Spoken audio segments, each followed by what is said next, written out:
When I was younger, I didn't speak a lot, but they just thought that I was shy. As each decade went by, some things got easier and some things got harder. Then once I had children, there were new responsibilities as a parent. Those were very difficult for me. I was diagnosed with autism spectrum disorder when I was 39 years old, at the same time as my daughter Holly, on the same day. I don't want the kids to be stereotyped or to be put into a spot where they don't have an opportunity because somebody says they're autistic, there's something wrong with them. No, there's nothing wrong with them. They just do things differently.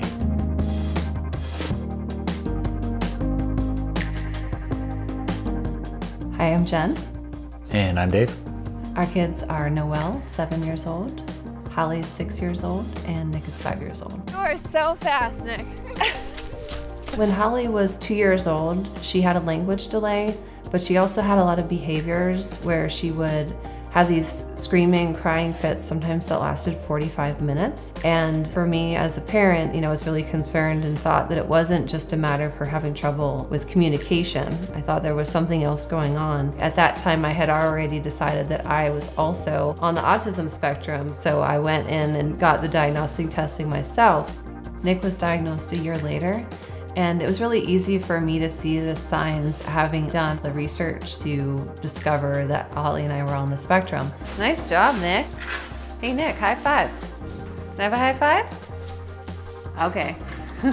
Good job, buddy. Noelle was diagnosed with attention deficit hyperactivity disorder, obsessive compulsive disorder, OCD. She has that as well as being on the autism spectrum. Growing up, I didn't know that I was autistic, but I always knew that there was something different.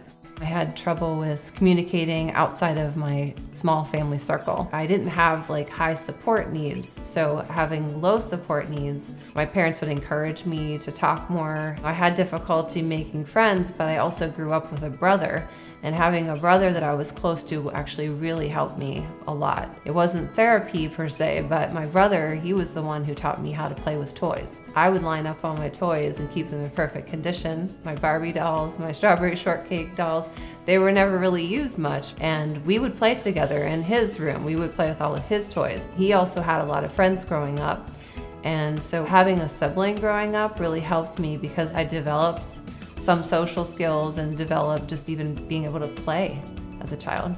Usually there's gender differences with autism. A lot of the research shows that girls tend to mask more of their autistic traits. And so I think that's part of the reason why I wasn't diagnosed until I was an adult. Girls tend to have more developed social skills. I was able to learn how to make eye contact from observations. And that's usually why a lot of girls are often underdiagnosed with autism. In fact, statistically, only 1 girl is diagnosed for every 4 boys. It's severely underestimating the number of girls who may be on the spectrum.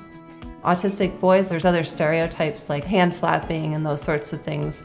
And I see that more with my son, actually. Where are you going? You took all the pieces. Noelle? He took all the pieces. Okay, sweetie, listen. Right now we're gonna go downstairs and play with Legos, okay? Could we take it downstairs, Nick? If a kid that's 2 years old is having a tantrum, they might be wanting an object that maybe a parent takes away, like a toy. And if you give that toy back, then the tantrum would likely just stop right there. We can bring it back up when we're done.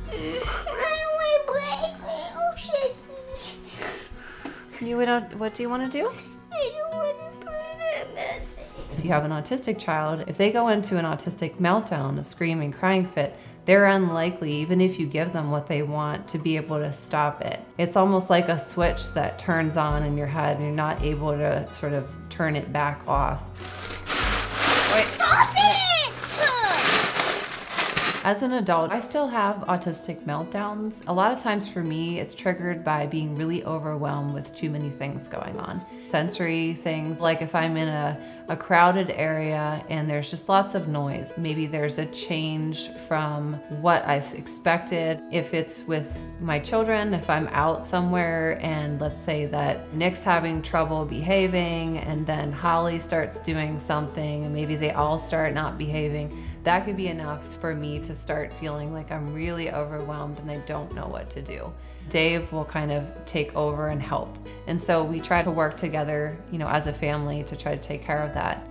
For myself, being active Doing a lot of distance running has really helped me focus, but also I feel that it's a lot of stress relief, and it's kind of hard to explain it, but the minute I go for a jog, I feel like I've just eliminated all of that buildup, and my mind can kind of clear and reset and focus on something else. And I've noticed that with the kids, getting them involved in doing some sports and dance classes has helped them too, I think, with emotional regulation. Oh.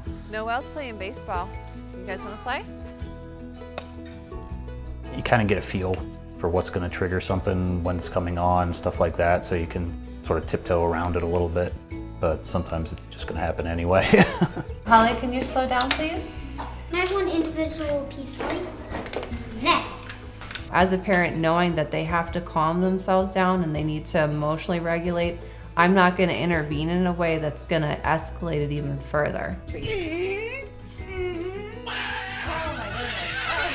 Instead of kind of coming in there, trying to give a hug and saying, oh, it's going to be okay. A lot of times when a kid is in an autistic meltdown, the best thing to do is to give them space. When Holly was 2 years old, she had a lot more autistic meltdowns than she does now. And a lot of it's been the therapy that she's had. It's been just life-changing.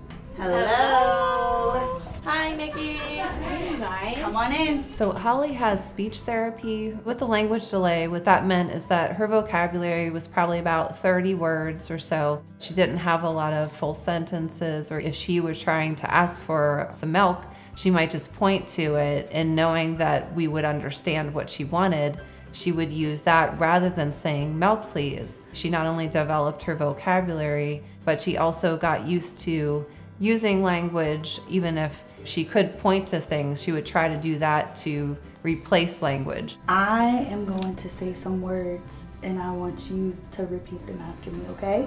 Okay. Say red. Red. Perfect, my friend. Say ran. Red. Excellent job. Say sheep. Sheep. Perfection. A lot of autistic people have trouble with perspective taking. Holly doesn't understand that there's other ways of thinking about things. She might call herself Holly and say, Holly wants milk, rather than just, I want milk. So trying to get her to use her language not only in an appropriate way, but also to understand that you don't talk about yourself in third person. My favorite animal is a dog. My favorite cheetah. A cheetah. Excellent.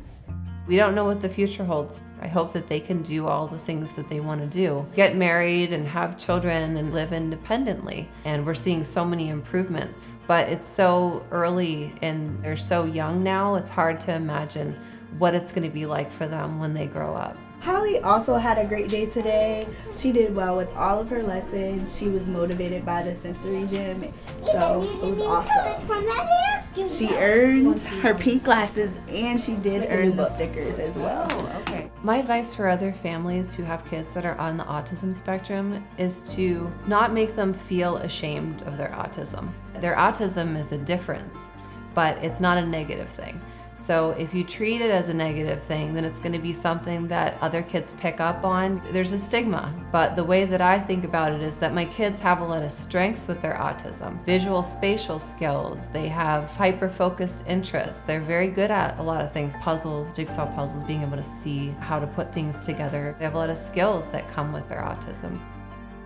I think we're stronger as a family today, making sure that we are accommodating our kids' needs wherever we go. It empowers me as a parent to be able to deal with that and understand better their challenges and help them cope, and to learn how to cope the same way that I did. Once I knew that I was on the autism spectrum, I was able to let myself feel that it's okay. It's okay not to be able to handle those things maybe as well as most people. It's okay to be more overwhelmed with change. I didn't have these expectations of myself anymore that were out of what would be comfortable for me being on the autism spectrum.